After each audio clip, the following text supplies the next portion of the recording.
সকল নিগম কল্পতৰু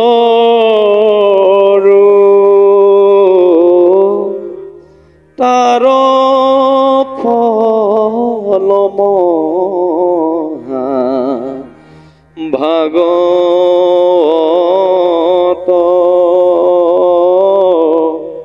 শুকমুখে আঁকি ভূমিত ভয়লা বিদিত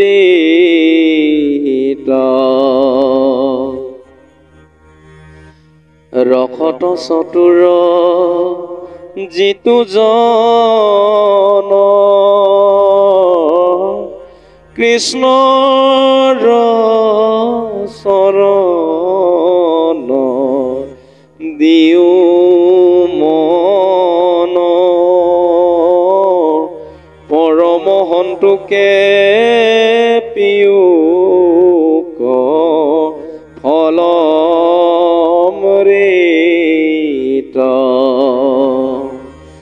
ৰাম পৰমহন্তুকে পিয়ুক ফলমৃত কৃষ্ণ সকলো বাপ ভাই সমাজলৈ পুনৰবাৰ মোৰ ইউটিউব চেনেললৈ স্বাগতম জনাইছোঁ। আপোনালোকৰ আশীৰ্বাদ হিৰক লৈ আজি পুনৰবাৰ দেৱকী নাৰদৰ মুখত আমি দেৱকী নাৰদৰ মুখৰ পৰা কি কি জ্ঞান বেদব্যাসক কোৱা হৈছে আমি এতিয়া এই ভিডিঅ'ত কৃষ্ণ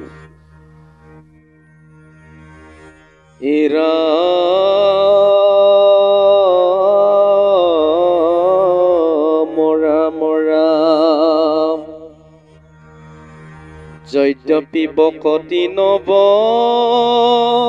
বিদ মাধৱৰ শ্ৰৱণ কীৰ্তন তাতো মহাশ্ৰেষ্ঠতৰ অৰ্চন বন্দন ধ্যান সমস্ততে কৰি যক কীৰ্তনত আতি তুষ্ট হুন্ত হৰি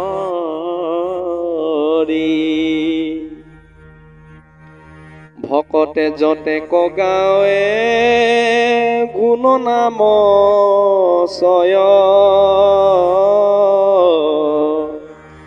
তাৰ মালা গাঠিয়া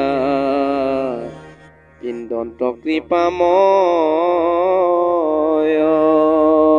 কৃষ্ণ বহুত ডাঙৰ কথা প্ৰভুসকল। ইয়াত দেৱকী নাৰদে কৈছে বেদব্যাসক, তুমি কীৰ্তন শাস্ত্ৰ ভাগৱত শাস্ত্ৰ ৰচনা কৰ আৰু ভাগৱত শাস্ত্ৰ পঢ়া মানে শুনা সকলেও বেদব্যাসৰ যেতিয়া নিচিনা যদি ৰোগ আছিলে পাপ আছিলে সকলো পাপ নাশ হৈ যাব তোমাৰ শাস্ত্ৰ শুনি।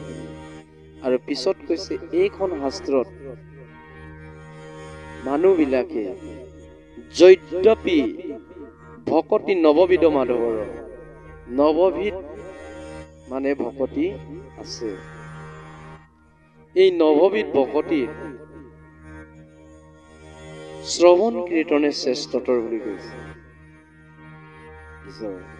শ্ৰৱণ কীৰ্তনে ভগৱন্তৰ শ্ৰেষ্ঠতৰ বুলি কৈছে। এতিয়া নৱবিধ ভকতি আছে, অৰ্চন বন্দন দাস্য হাক্য আত্ম নিবেদন শ্ৰৱণ কীৰ্তন বিষ্ণু পাদুৰক সেৱা এইবোৰ তাতো মানে অৰ্চন বন্দন বিষ্ণু পাদুৰক সেৱা আৰু শ্ৰৱণ কীৰ্তন দাস্য হাক্য আত্মনিবেদন নৱবিধ যদি ভক্তি তাত আছে যদিও শ্ৰৱণ কীৰ্তনেহে শ্ৰেষ্ঠতৰ বুলি কৈছে। মানে আমি কীৰ্তন কৰোঁ, কীৰ্তন পঢ়িছে।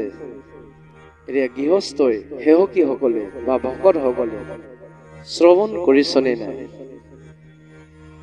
শ্ৰৱণটো এটা বৰ ডাঙৰ বস্তু প্ৰভুসকল। এতিয়া শ্ৰৱণ কীৰ্তনৰ বিষয়ে আমাৰ কিছুমান আমাৰ গুৰুসকলেও প্ৰভুসকলেও কৈছে যে শ্ৰৱণটো বেলেগ, শুনাটোকে শ্ৰৱণ বুলি কয়, যোনে শুনি আছে ইয়াকে শ্ৰৱণ কয়, কিন্তু তাতো ভাগ আছে, শুনা আৰু শ্ৰৱণ। এতিয়া কীৰ্তন শুনি আছে, শ্ৰৱণ কৰি আছে, কীৰ্তন ইয়াতে কৰি আছো, আমি ঈশ্বৰৰ গুণ কীৰ্তন ইয়াতে গাই আছো। ইয়াত গাওঁতে কোনো চবে শুনি আছে, শ্ৰৱণ কৰি আছে, কিন্তু কীৰ্তনটো শুনিছে, কীৰ্তনটো শুনিও যদি আমি বেলেগ এই চৰাইজনীয়ে মাতিছে বা এই বাহিৰত কোনোবা মাতিছে, বাহিৰত কোনোবা কথা পাতি আছে, বাহিৰত কোনোবা কাজিয়া লাগি আছে, তেনেকে এই কথাকো যদি ধ্যান কৰি আছো, শুনি আছো, আৰু ইয়াতো কীৰ্তন কথা যদি শুনি আছো, ইয়াক শ্ৰৱণ কৰা বুলি কোৱা নাই, ইয়াক শুনা বুলি কৈছে। এইটো শুনা। শ্ৰৱণটো কি হব? বেলেগৰ মাত, বেলেগৰ কথা ধ্যান নিদিয়াকে অকল কীৰ্তনৰ কথা যদি ধ্যান দি আছে, ইয়াকে প্ৰকৃতাৰ্থে শ্ৰৱণ বুলি কোৱা হৈছে, ইয়াকে শ্ৰৱণ বুলি কৈছে। এতিয়া যেনেদৰে এজনী ৰাজহংস পানীৰ লগত গাখীৰ ডালি দি পেলাই ইয়াক দিয়া, ধানাটো কি হব? নীৰ এৰি পেলাই ক্ষীৰ খাব। এনেকে খাব পৰা এবিধে চৰাই আছে, পক্ষী আছে, যে ৰাজহংস বুলি কৈছে। ৰাজহংসই পানীৰ লগত গাখীৰ মিহলি দিলেও পানীক এৰি পেলাই অকল গাখীৰক খাব পৰা ক্ষমতা আছে। সেইকাৰণে আমাৰ শ্ৰৱণ আৰু শুনাটোকো তাতে আমাক তুলনা দিছে, যে নীৰ এৰি পেলাই ক্ষীৰ খোৱা, বেলেগৰ শব্দ এৰি অকল কীৰ্তনৰ শব্দত শ্ৰৱণ কৰা, ইয়াকে কৈছে যে শ্ৰৱণ আৰু কীৰ্তন। কীৰ্তন কৰিব আৰু ভকতসকলে, সেৱকীসকলে শ্ৰৱণ কৰিব। শ্ৰৱণ কৰোঁতে স্মৰণ কৰিব। স্মৰণ কৰিছে নে নাই? শ্ৰৱণ কৰি যদি স্মৰণ কৰিছে, তেতিয়াহ'লে তাতোতকৈ শ্ৰেষ্ঠতৰ ইয়াক দেখুৱাইছে। সেইকাৰণে কৈছে যদ্যপি ভকতি নৱবিধ মাধৱৰ, মাধৱৰ নৱবিধ ভক্তি থাকিলেও শ্ৰৱণ কীৰ্তন তাতো মহা শ্ৰেষ্ঠতৰ।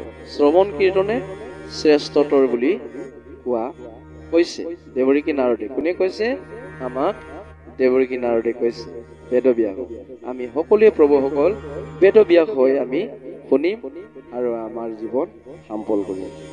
কৃষ্ণ। হে ৰাম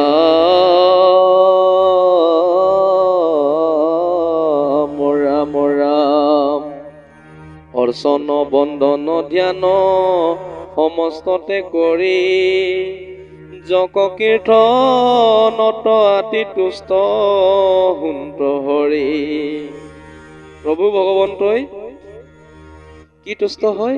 নিজৰ যক গুণৰ কীৰ্তন তুষ্ট হয়। সেইকাৰণে প্ৰভুসকল ভগৱন্তক যদি কীৰ্তন কৰিব হয়, পূজা কৰিব হয়, তেতিয়াহ'লে নিৰ্গুণ কীৰ্তনহে কৰিবলৈ কৈছে, সগুণ কীৰ্তন কৰিব কোৱা নাই। সগুণটো হৈছে এতিয়া কি? আমি সকামো কৰিছোঁ, সকামৰ পিছত কীৰ্তন কৰিম, বা কীৰ্তনৰ আগে কীৰ্তন কৰিম, পিছত সকাম কৰিম। এইটো অলপ সগুণ কীৰ্তনত কৰে। আপুনি নিৰ্গুণময় যদি কীৰ্তন কৰিব বিচাৰে, তেনেহ'লে এদিনে কৰিব লাগে, এদিন আগত পিছত কৰি পেলাই, তেতিয়াহ'লে আমাৰ সুবিধা আছে। আমি কিছুমান ঘৰত আমি পাওঁ যে